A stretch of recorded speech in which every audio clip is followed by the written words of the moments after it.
سلام تعنا هبلي زخبركم تخطاتلتي تلفزيون دمص ويانة تግራይ بريزيدانت منግስት ትግራይ ተጋድላይ ዶክተር ደብረጽዮን ገብረ ሚካኤል ኩል ሻዕ 15 ሰነ እንخبرو ብሔራዊ በዓልና መዓልቲ ሰማዕታት ምኽንያት ምግባር ሕዚ አማስዮም መግለጽ አውጥዮም አለው بريزيدانت منግስት ትግራይ ተጋድላይ ዶክተር ደብረጽዮን ገብረ ሚካኤል አብ መግለጽዮም አብዱሮ ምዝካር መበለ 33 ዓመት ዕለት ስዋዓት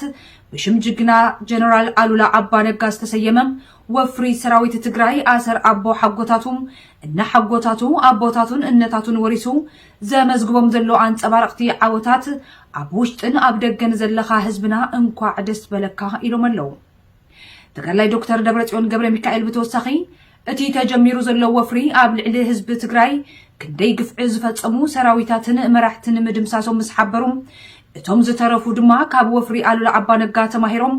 ዘለዎም ዕድል ኢድካ መሃበ ከም ዝኾነም እንተዘየሎ ግና በቅልጽም ጅግና ሰራዊትናን ህዝብናን አብ መሬት ትግራይ ምቕባር ምዃኑ ብአጽንኦት መልእኽቶም አመሓላሊፎም ኣለው ሙሉእ መልእኽቲ ፕሬዝዳንት መንግስት ትግራይ ተጋድላይ ዶክተር ደብረጽዮን ገብረ ሚካኤል ከም ዝስዕብ ክቐርብ እዩ ዝኸበርካ ውሽጥን ወላዓድን ትነብር ህዝቢ ትግራይ ዝኸበርኩም ስተራስዋት ዝኸበርኩም ጉዳት አካል ኩናት ዝኸበርኩም ሰራዊት ትግራይ ዝኸበርክን ዝኸበርኩምን አዲመ ብቆንዱ ቅድሚ 33 ዓመታት ኣብ ሓውዜን ዕዳጋ ዝገብር ዝነበረ ልዕሊ 2500 ህዝቢ ትግራይ 15 ሰነ 1980 ዓመተ ምህረት ኣእምሮ ዘለዎ ሰብ ክፍፅሞ ይተባሂሉ ዘይሕሰብ ብናይ ቀዳማይ ደርጊ ኣርመኛዊ ናይ ኣውሮፕላን ደብዳብ ህይወቶም ናይ ዝሓለፉ ስዋዓት ብሓፈሻ ድማ ኣብ ዋዕላ 17 ዓመታት ዕቃብ ቃልሲ ይኹን ድሕሪኡን መሰል ዓርሶ ውሳነናን ኩሉ መደብ ረብሓታት ህዝቢ ትግራይ ንምርግጋጽ ክቡር ህይወቶም ዝኸፈሉን ዝኸፍሉ ዘለውን ኩሎም ስዋዓትና ንዝክረላን ሕድሮም ከም ዘይንዕብርን ደጊምና ደጋጊምና ቃል ንኣትወላ ካብቶም ብሔራዊ በዓላት ትግራይና ሓንቲ ናብ ዝኾነት ዕለት 15 ሰነ 2013 ዓመተ ምህረት እንኳዕ ኣብፅሐኩም ኣብፅሐና ክብል ይፈቱ ኣብ ድሮም ዝዝካር መበል 33 ዓመት ዕለት ስዋዓት ብሽም ጅግና ጀነራል አሉላ አባ ነጋ ዝተሰየመ ወፍሪ ሰራዊት ትግራይ ኣሰር አቦ ሓጎታቱ ንሓትነታቱ ኣቦታቱን ነታቱን ወሪሱ ዘመዝቦም ዘሎ አንጻራዊ ዓወታት ኣብ ውሽጥን ደገን ዘላ ህዝብና እንኳዕ ደስ በለካ መስተንክራዊ ስርሒት ሰራዊትና መራሕና ዝኾኑ ድሙቕ ዓወታትና ከም ዝፈፅል ድማ እንተታውን ደጋፊ ቃልስና ብዘኽብርቲ ዕለት ስዋዓት ንገልፀሉ ብምጥማን እዩ ብዘጋጣሚ ካብ ህዝባዊ ዕላማ ፍትሕ ከይበሉ ንኣስታት 46 ዓመታት ኣብ መስመሮም ፀኒዖም እናተቃለሱ ናይ ዘዋን ወረርቲ ኣብ ምምካት ክቡር መስዋዕቲ ከፊሎም ዝሓለፉ ጀጋኑ ተጋደልቲ ስዩም መስፍን ኣባይ ፀሃየን ኣባይ ነብሶን ከምኡውን ቅድሚ 2 ዓመት ብውዲት ምልሕልሕርቲ ሓይልታት ዝተቐንሰሉ ጀጋኑ ተጋደልቲ ጀነራል ሰዓረ መኮንን መጀር ጀነራል ገዛ ኣበራን እንትንዝክር ናይ ኩሎም ስዋዓትና ሕድሪ ብድሙቕ ዓወታት ይድበሱ ከም ዘለውን ንቐጻሊ እውን ሕድሪ ስዋዓትና ዘይንዕብር ቀና ብምሕዳስ እዩ ኣብዚ እዋን ሃልዋትናን ድሕነትናን ብቕልጥፍና ንምርግጋጽ እናካይዶ ዘለና ወረርቲ ናይ ምምካትን ካብ መሬት ትግራይ ተራሪካ ንምውፃእ ዝተጀመረ ቃልስን መስዋዕትን ናይ ኣቴንያ ዘለና መድረክ ሓድሽ ሕቶ መስዋዕቲ ብምዃኑ ነዚ ተልእኮ ኣብ ምፍፃም ዝተሰዉ ጀጋኑ እውን ክንዝክሮምን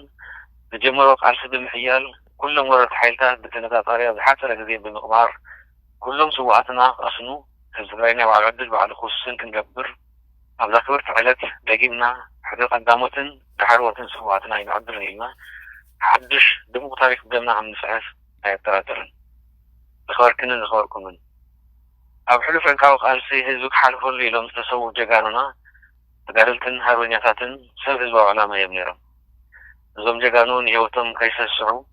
ኣብ እዋን 17 ዓመታት ብርታዊ ተጋደልቲ ትግራይ ድሑርን ዓፋንን መንግስታዊ ስርዓት ተፈጠሮም ብሔራዊ ዕብለላን ምሕርቲ ቆና መዝመዛን ምስራግ ዓሊሞም ልዕሊ 60,000 ተጋደልትን ሃርበኛታትን ደቂ ትግራይ በይዛ ህዝቦም ኮይኖም ክቡር ናይ ህይወት መስዋዕቲ ከፊሎም ሓሊፎም ልዕሊ 100,000 ድማ ኣካሎም ጎዲሉ እዞም ጀጋኑ ተጋደልትን ሃርበኛታትን ህዝባዊ ዕላሞም ንምዕዋት ኩሉ ዓይነት መስዋዕትነትን ምኽፋል ድልዋት ነይሮም ብተግባር ድማ ዋርድያ ድህነት ንዝነበረን ኣብ ኣፍሪካ ኣማይታት ኣሽሓት ዝቁፀር ሽሹ ሰራዊትን ዘመናዊ መሳርሒ ኩናትን ዝነበሮ ቀዳማይ ደርጊ ሓመድ ድበ ክክደን ገይሮም ዝተኸፈለ መስዋዕቲ ሓድሽ ህዝባዊ ስርዓት ንኣስታት 30 ዓመታት ብምትካሉ ድማ ኩሎም ስዋዕትና ህያው ኮይኖም በዚ ድማ ታሪኮም ድማ ዘለኣለን ዘይሃስስ ናብ ወለዶታት ዝመሓላለፍ ታሪክ ብደሞምን ኣፅምቶምን ፅሒፎም ሓሊፎም እዮም ዝኸበርክንን ዝኸበርኩምን በዚ ዓመቱ 15 ሰነ እንዝክሮ ካብ ጀጋኑ ስዋዕትናን ኣካል ጉድኣትናን ክንመሃሮምን ክንወርሶም ዝግቡእና ክብርታት ስለ ዘለዎ እዩ ደጋኑና ካብ ዝነበሮም ብዙሓት መትከላትን ክብርታትን መንጎ ህዝባውነት ንዕላማ እስካብ መወዳእታ ምቅላስ ኩለ መዳያዊ ድልውነት ጽንዓት ወፍይነት ኩሉ ዓይነት መስዋዕትነት ምኽፋል ዝተረኸበ ዓወታ ዘይምዕጋብ ዓርሰ እምነትን ዓርሰ ምርኮሳን ዝኣመሰሉ ምግላጽ ይከኣል እዩ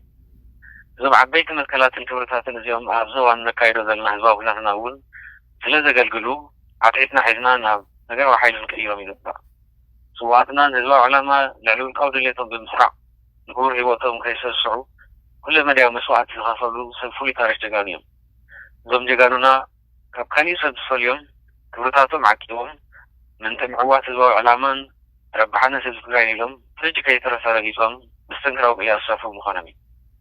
ጀጋኑ ተጋደልትን ሃርበኛታትን ትግራይ ብዝኸፈሎ መስዋዕቲ ዓለም ብዓለሙ ደጋጊሙ ዝመስከረሎም ተቐባልነትና ኣዳን ዝረኸቡ ዓበይቲ መሰረታዊ ዕብየታትን ምዕባለታትን ናብ ትግራይ ይኹን ኣብ ኢትዮጵያ ተመዝጊቦም እዮም ኣብ 1983 ዓመተ ምህረት ናይ ኢትዮጵያ ኢኮኖሚ ኣዝዩ ተሃስየሉ ሃገር ኣብ ዝከፈ ድኽነት ዝተሓለተሉ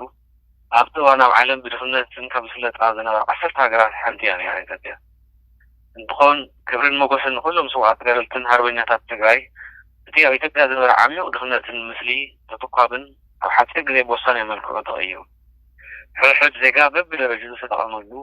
ስሉጥ ተኸታታላይ ቀጻልነት ዝነበረ ማሕበራዊ ኢኮኖሚያዊ ዕብየት መዝገባ ምስ ዝነበራ 10 ሃገራት ዓለምና ሪጋ ኢትዮጵያ ተሰሪዓ ነይራ እያ ብምዃኑ እውን ህዝቢ ትግራይ ብናይ ቀደም ታሪኹ ኣስተዋፅኦ ጥራሕ ከይኮነስ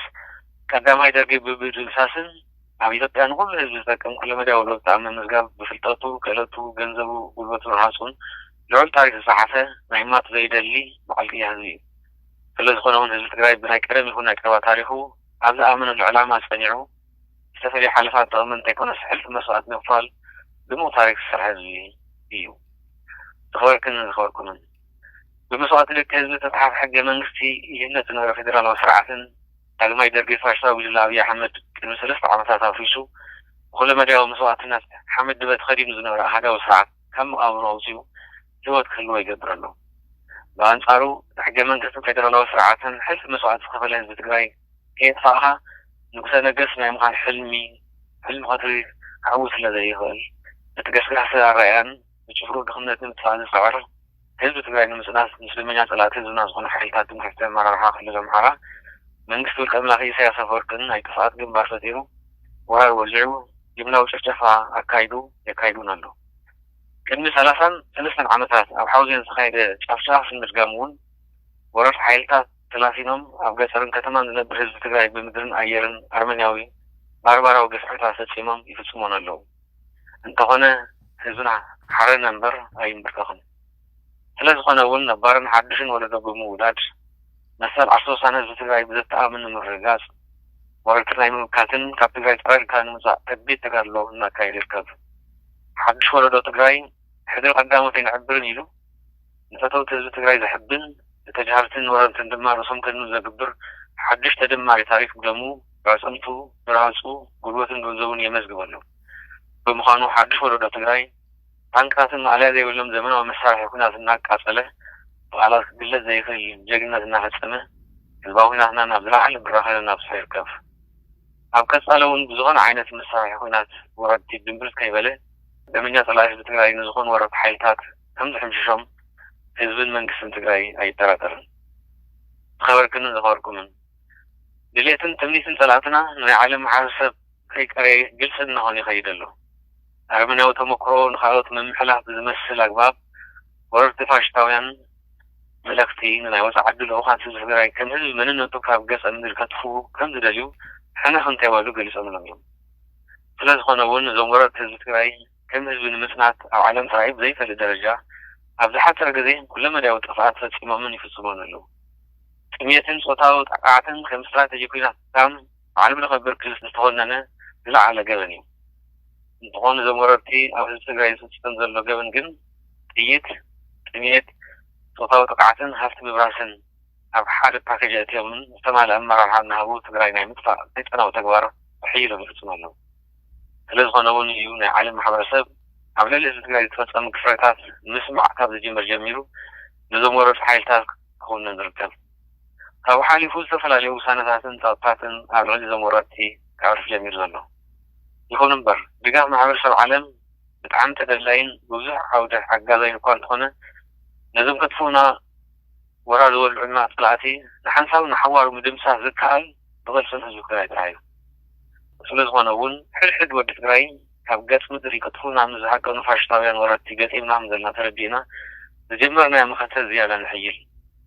المشي دفعات صلاتنا حزبنا تقلنا بيكون فريحون إلو ذهب أسودنن كاب قلس إذا حقيهم ينحلمو زمورتي بتقبل جن قلس بتقاي فاشتوان ورا تفتش مقطفو زي يخون مخانم تراحن تكونه بقلواتو زيادة نحيله نغربي تسقوم هلاو صلاتنا كيفتو تقددهم بعلم يقول سوالو خبر كنا ذخوركم عبدالله على سواقنا وررتي نتوسع انتفاع حدش ورار ورجعنا له لحالة شو عطنا ورح زي مقراص ورار أو العلو ورار نادر عليه وفي يوم من يوفرنا له يقولون برتقالوا الكلام نحيي له خيب تديقينه خالي وزيت أي ترين كراون فتما يهالا فلنخونون شو عطت سنة جمر ومتأنا سيح ورار كموتو سعر كم قام زلحنهم مدرو حيليلا روبا بوفر جينا جنرال الله بانا غاز تسينا وفر سراويتنا زغور مثل حالن بجمر ترى كعتن فلي زوالو عن صار مسلم كانوا عطاسنا تمزقوا نفتوتنا لحبن نطلعتنا دماروسهم كان نزقبر روصو في ناكاي يركب كان سنة تقرأي كابوانا وانو كانت اللحمن من هون بمخارو عايزين أيام هون جينا سراويتنا تمكن دي قرأت على فتشمون فتشمو زلورون بركت زول في السراويتات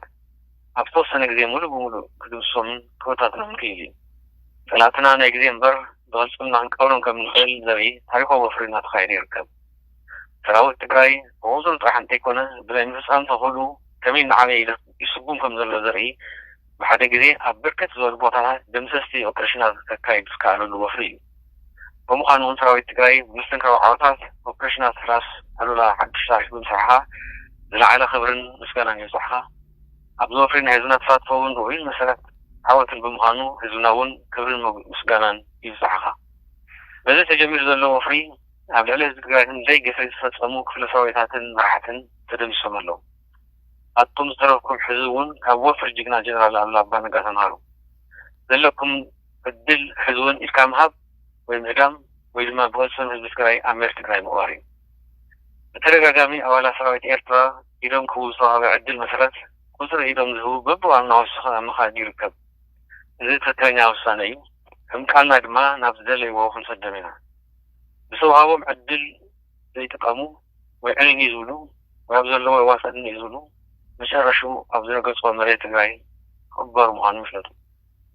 فوقنا حزون مدلونا زيادة بمحيال كلهم ثلاثنا حتى قديش ندمسهم كنا راروينا ثلاثنا ذا هو الحد قدي تجاي نعمل صعب باكجهم كتقولوا أدل مهاب مهانو كل عامنا تلاقينا نزوم وراسي بتنا طاري أو حتى قديش نكمل نجيبها أفضل أنا زي كنجي وراي تجاي ثلاثنا فاشلان وراتي بالمسافر مغارنين لذلك أقول من عسيات نفسه تجاه تزن بيكون تسمو لهم جبنا نايزوان كل تاريخ الجتاع كل مزجاو زي أرض مغانو ثلاثنا كامل تجاه كسب ترى رقم قبرو من عسيات نبغت علي أكل شرطنا المغان جبركم وحزي أحييكم كسرلو خبر كنا خبركم من إذا حزنا يكون عزوا علامة سرعتنا وفينتنا الباو تلاقنا المحينتنا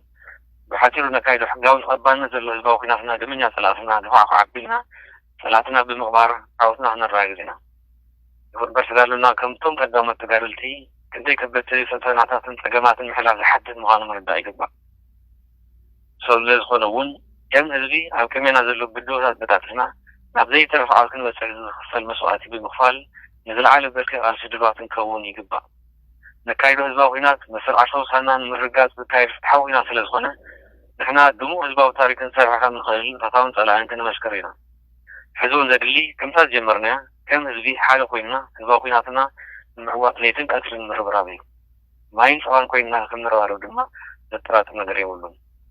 إلا دخلون هزباو كم تجمير وزلو بمسؤولات يستفخل ساعتنا بيجي من عنا الراقبين كل مسألتنا بقيتنا المتاون حدو قداموتن نايلو مسؤولاتنا نعبرن لنا نورس حيلتات بالمكاتب بسعارن مثل 10 سنة هزنا بتمر كرسمنا مسؤولاتنا المرقات بذا خبرت على قالنا بجيبنا نحدثن وقالنا نركبن على هنا نوصل زي طرف عوس حدنا ناس تيمنا حاجة زين صبروا روا زين جيبوا قبل لنا نعوس المرش بجيبنا نقع عن مبل ثلاثة عامات بعد سواء تقريبا احنا صحكم من تل داغماي درجن مشاركتهم كلهم نايطفات حيلتات قطراتن كتماتن تقرينا داغماي شاف حوزين نرقام بدورو ماليا زي ولهم قفرتات بمكات وزغالسنا بروح عاوزنا قدين كم سنة بمثل ماين حدر سواتنا ينعبرن كبرن مقوسن جيغان سواتنا عاوزنا نزبط قراي حلوة صلاة الزقراي مثل عرصة وصلاة قراي نكالس علواتنا ندحنا هنا نوصلنا قراي تفاير يغني اللي خبر وزبانا ورج هذي سكالو دومغي تاريخنا ودومغي حبرنا زي حاسس بزلولو هالواتنا دحننتنا بقلص امن فزمنا بيتوى بحيلي من قد انتقلت عم نسهرو ببلحات نسهرو بعقلي